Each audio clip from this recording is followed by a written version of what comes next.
Dear students and friends, Assalamu alaikum warahmatullahi wabarakatuh. I hope you are doing well in your homes during this lockdown. Our today's topic is writing skills.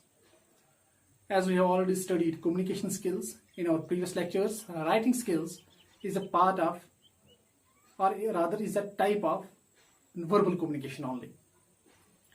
It includes emails, chats, blogs, articles, letters, SMS. So, writing skills is a part of our daily conversation and it's a part of our daily communication as well. So, in today's session, we are going to study sentences, types of sentences, and important punctuations. So, this will help us to build our writing skills. Let's start our session today. So students, we will start from writing basics, और जिसको हम writing skills भी बोलते हैं. किसी भी field में जब हम जाते हैं तो everything starts with a unit, क्योंकि यूनिट जो होता है वो बेसिक और फंडामेंटल पार्ट होता है हर किसी चीज़ का. और जब ये यूनिट्स, बहुत सारे यूनिट्स जुड़ जाते हैं तो एक फाउंडेशन बनाते हैं या एक होल बनाते हैं ताकि बेस बने किसी भी चीज़ की. सिमिलरली इन इंग्लिश लैंग्वेज की बेसिक्स होती है इसके units. So there are 5 units in English language that set the foundation of its making.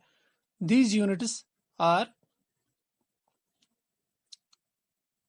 सबसे पहले है letters, उसके बाद है words, then phrases और clauses, and the last one is sentences. Together they form the foundation of English.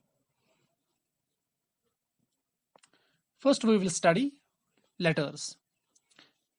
We all know that in English there are 26 letters from A to Z. Together they are referred as alphabets. हम उनको alphabet family से जोड़ते हैं.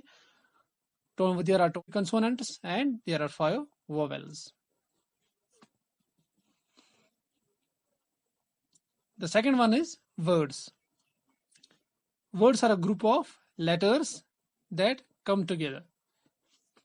Or we can also say that words are a collective form of letters. For example, books या school और bag, तो ऐसी word बनाते हैं.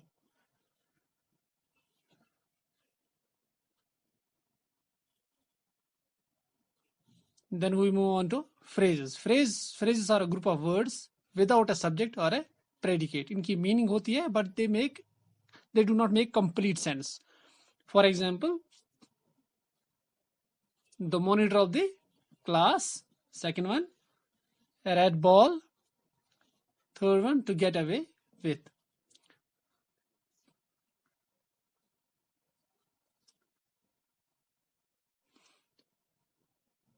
If the most important part of the phrase is a noun, then it is called nominal phrase or is called noun phrase.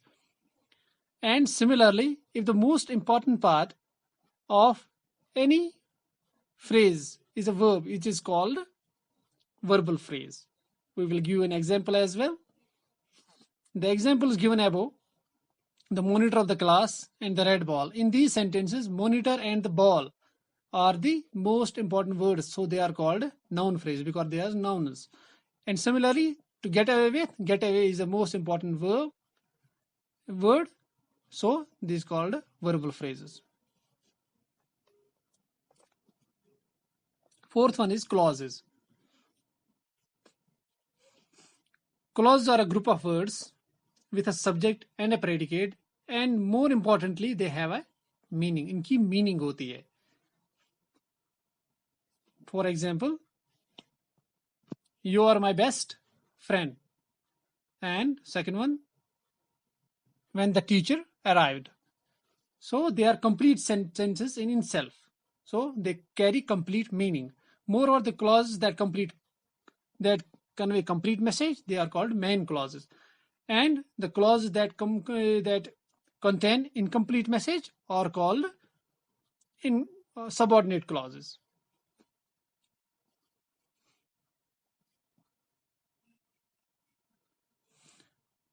The important note here is every sentence has a main clause. What are the sentence, जो भी sentence उसका main clause होता है, और subordinate clause दो main clause के बीच में हो सकता है. सो हर किसी सेंटेंस में एक मेन क्लॉज डेफिनेटली या दो मेन क्लॉज जरूरी होते हैं. Fifth one is sentences, the most important part and formation of words, letters, and so sentence is a group of words or clauses put together to communicate a complete message.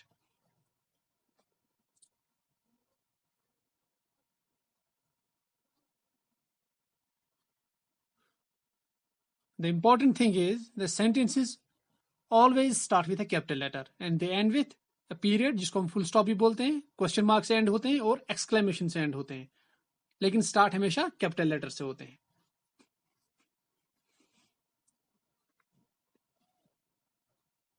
Sentence help us to present our message beautifully and they make complete sense. Sorry.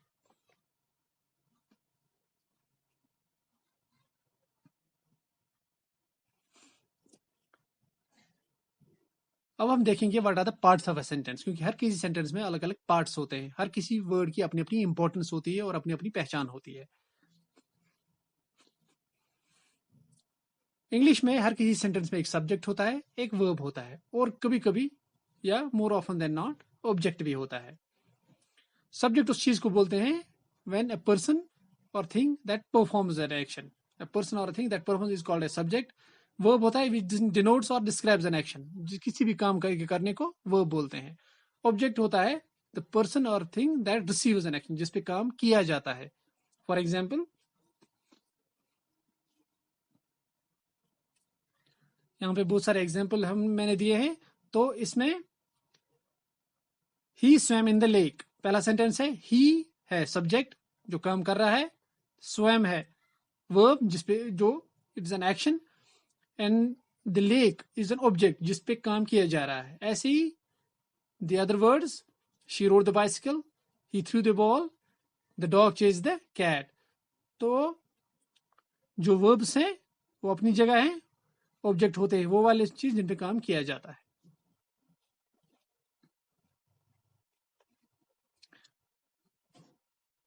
जो objects होते हैं उसके भी दो types होते हैं. There are direct objects and there are indirect objects. Direct objects होते हैं which directly acts upon the verb, जो डायरेक्टली वर्ब पे काम करता है.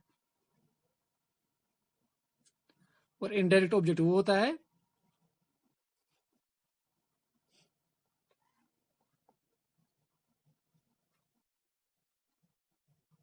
that answers questions like to और for who, किसके लिए, क्यों, तो उस रीजन को ये एक्सप्लेन करते हैं.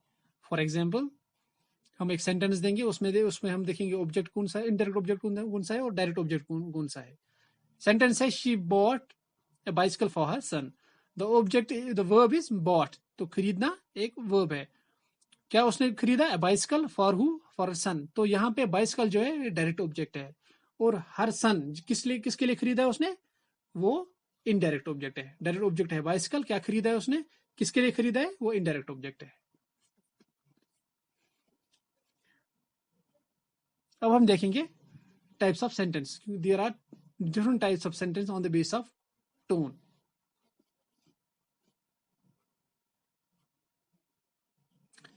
एक्टिव वॉइस और दूसरा है पैसिव वॉइस. एक्टिव वॉइस वो होते हैं वेयर सब्जेक्ट डज और परफॉर्म्स एन एक्शन, उसको एक्टिव वॉइस बोलते हैं. और पैसिव वॉइस उनको बोलते हैं where subject receives an action, जिसपे काम जब जो काम करता है, जब सब्जेक्ट डज एन एक्शन उसको एक्टिव वॉइस बोलते हैं, जब when subject receive an action उसको बोलते हैं पैसिव वॉइस. फॉर एग्जाम्पल, यहाँ पे एग्जाम्पल से हम इसको समझने की कोशिश करेंगे. पहला सेंटेंस है Ram is reading a book. यहाँ पे राम सब्जेक्ट है, तो राम क्या कर रहा है, Ram is reading, Ram is doing an action, reading is reading a book. Second में book is being read by Ram, तो सेकंड में जो राम है उस पर काम किया जा रहा है, he is receiving an action.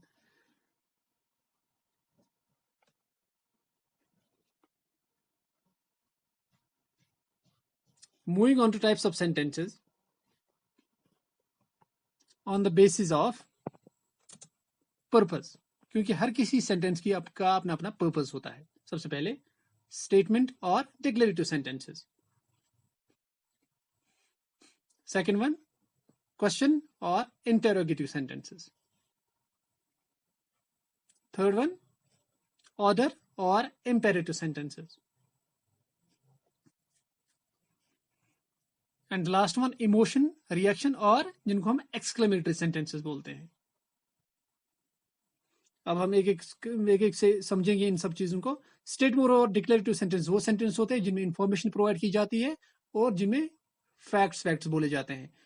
और ये वाले सेंटेंस की खासियत ये हमेशा फुल स्टॉप से एंड होते हैं. जैसे blue is my favourite colour एक इंफॉर्मेशन है. दूसरा है क्वेश्चन और इंटेरोगेटिव सेंटेंसेस, जिसमें हम क्वेश्चन पूछते हैं और ये एंड होते हैं कैसे, क्वेश्चन मार्क से. Third one is emotional reaction, जिसमें हम रिएक्शन स्ट्रॉन्ग फीलिंग्स बताते हैं. ये वाले हमेशा एक्सक्लेमेशन से एंड होते हैं, नोट ऑफ एक्सक्लेमेशन से. लास्ट वन ऑर्डर और इंपेरेटिव सेंटेंसेस. ये वाले सेंटेंसेस कमांड, ऑर्डर या एडवाइस हमें देते हैं. ये फुल स्टॉप से एंड होते हैं या एक्सक्लेमेशन से एंड होते हैं.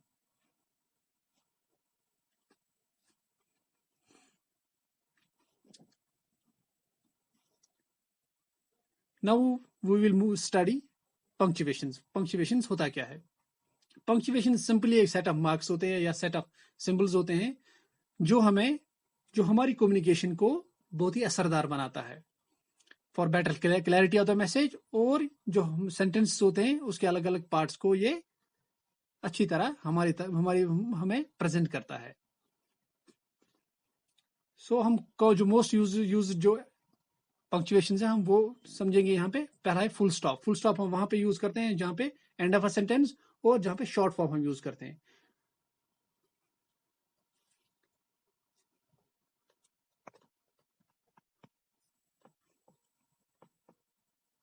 Second one is comma. हम कॉमा कहाँ पे यूज करते हैं? कॉमा हम वहां पे यूज करते हैं जहां पे हॉफ पॉज लेते हैं हम इन द सेंटेंस, और जहां पे दो या तीन से जहां पे क्लासिफिकेशन होती है चीजों की, तो उनको सेग्रीगेट कर अलग अलग करने के लिए हम कॉमा यूज करते हैं. देन क्वेश्चन मार्क कहाँ पे यूज करते हैं हम? जब हमें कोई क्वेश्चन पूछते हैं तो वहां पे हम at the end of the sentence full stop नहीं लगाते, वहां पे क्वेश्चन मार्क लगाते हैं. ऐसी एक्सक्लेमेशन कहाँ पे लगाते हैं हम? जहां पे कोई स्ट्रॉन्ग फीलिंग हम एक्सप्रेस करते हैं. For example what a beautiful dress, तो वहां पे एक्सक्लेमेशन लगाया है हमने. सैडनेस जो भी हो, इमोशन हो, तो एक्सक्लेमेशन का मार्क लगाते हैं लास्ट में. तो एपस्ट्रोफ है लास्ट वाला. एपस्ट्रोफ वहां पे लगाते हैं जहां पे किसी की चीज हो. तो फॉर एग्जाम्पल शोभाज कैट, तो शोभा का कैट है, तो वहां पे हमने शोभा के एंड में एपस्ट्रोफ लगाया. और एपस्ट्रोफ हम वहां पे लगाते हैं जहां पे और एपस्ट्रोफ हम वहां पे लगाते हैं जहां पे शॉर्ट फॉर्म में यूज करते हैं. मूविंग ऑन, हम लास्ट में पढ़ेंगे पैराग्राफ. पैराग्राफ क्या होता है? क्योंकि जो भी हमने अब तक पढ़ा है तो उसका अमेलगमेशन है, सारा असेंबली होता है कहां पे? पैराग्राफ में. पैराग्राफ होते हैं जैसे ग्रुप ऑफ वर्ड्स बनाते हैं सेंटेंसेस को, ऐसे ग्रुप ऑफ सेंटेंसेस बनाते हैं पैराग्राफ्स को. लेकिन इसमें एक कंडीशन है, एक प्रीरिक्विजिट है कि पैराग्राफ्स का सेंट्रल आइडिया सेम होना चाहिए और कॉमन थीम होना चाहिए. तो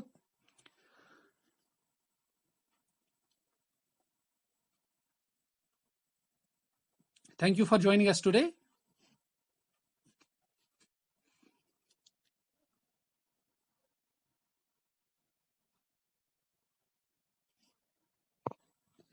Subscribe to this channel and provide us your feedback. Thank you very much.